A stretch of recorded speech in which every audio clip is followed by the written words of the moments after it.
ಈ ಒಂದು ತಪ್ಪು ನಿಮ್ಮ ಕಿಡ್ನಿಯನ್ನು ಸೈಲೆಂಟ್ ಆಗಿ ಹಾಳು ಮಾಡಬಹುದು. ದಿನವಿಡೀ ನೀರು ಕುಡಿಯುವುದನ್ನು ಮರೆತು ಬಿಡುತ್ತೀರಾ?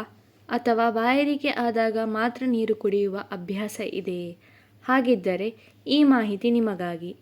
ನಮ್ಮ ದೇಹದಲ್ಲಿನ ಕಿಡ್ನಿಗಳು ಪ್ರತಿದಿನ ರಕ್ತವನ್ನು ಶುದ್ಧೀಕರಿಸಿ ದೇಹದಲ್ಲಿರುವ ತ್ಯಾಜ್ಯ ಮತ್ತು ವಿಷಕಾರಿ ಪದಾರ್ಥಗಳನ್ನು ಹೊರಹಾಕುವ ಮಹತ್ವದ ಕೆಲಸ ಮಾಡುತ್ತವೆ.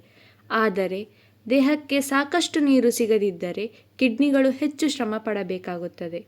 ನೀರು ಕಡಿಮೆ ಕುಡಿದಾಗ ದೇಹವು ನೀರನ್ನು ಉಳಿಸಿಕೊಳ್ಳಲು ಪ್ರಯತ್ನಿಸುತ್ತದೆ. ಇದರ ಪರಿಣಾಮವಾಗಿ ಮೂತ್ರದ ಪ್ರಮಾಣ ಕಡಿಮೆಯಾಗುತ್ತದೆ ಮತ್ತು ಮೂತ್ರ ಹೆಚ್ಚು ಸಾಂದ್ರವಾಗುತ್ತದೆ.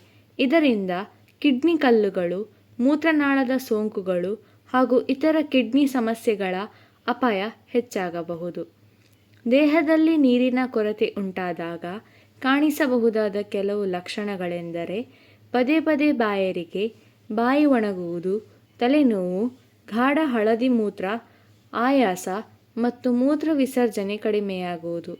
ತಜ್ಞರ ಪ್ರಕಾರ ನಿರಂತರವಾಗಿ ಕಡಿಮೆ ನೀರು ಕುಡಿಯುವ ಅಭ್ಯಾಸವು ದೀರ್ಘಾವಧಿಯಲ್ಲಿ ಕಿಡ್ನಿಗಳ ಕಾರ್ಯಕ್ಷಮತೆಯ ಮೇಲೆ ಪರಿಣಾಮ ಬೀರುವ ಸಾಧ್ಯತೆಯಿದೆ.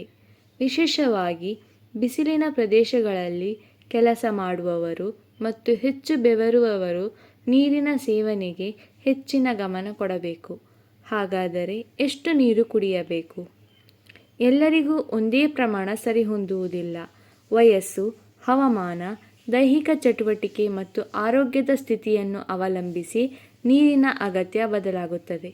ಆದರೆ ಸಾಮಾನ್ಯವಾಗಿ ದಿನವಿಡೀ ನಿಯಮಿತವಾಗಿ ನೀರು ಕುಡಿಯುವುದು ಉತ್ತಮ ಅಭ್ಯಾಸವಾಗಿದೆ.